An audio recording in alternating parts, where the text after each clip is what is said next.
Thank you, sir, for giving me this opportunity to speak on this very important subject. Please, please. Sir, I hope my time starts now. Yeah, please. Sir, although it's within the purview of the Finance Minister, and she will be responding at the end of this discussion, I feel that if the Honourable Consumer Affairs Minister can also intervene in the discussion and apprise the House on what his price monitoring division in particular and his ministry in general has done to monitor, control and contain prices of essential commodities, it would definitely add value to this discussion, sir.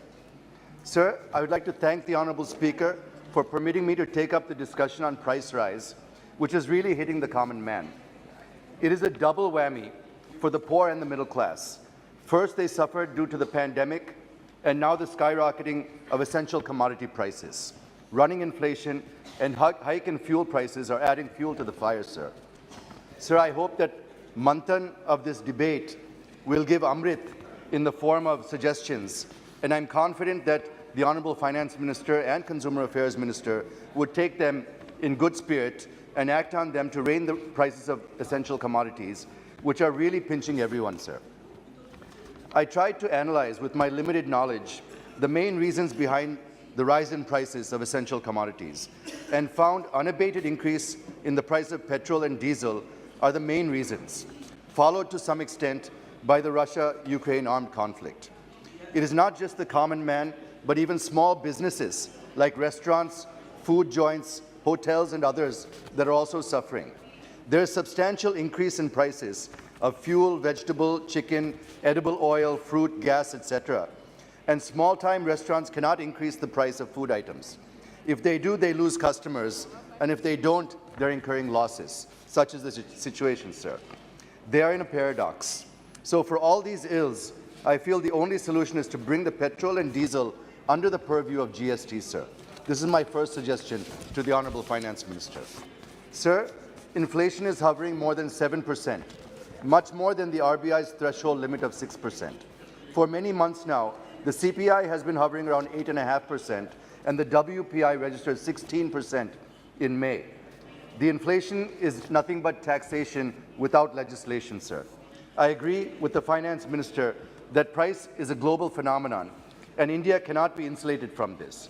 I also agree to some extent when the Finance Minister says that the Russia-Ukraine conflict also disrupted supply chains and resulted in increase of prices. This is true, but at the same time, inflation is majorly caused due to two reasons. One is demand pull inflation, and the other one is cost push inflation. The former can be controlled with reducing money supply or increasing prices through taxation. But when it comes to the latter, the measures needed are to increase the supply to meet the demand, which is not happening.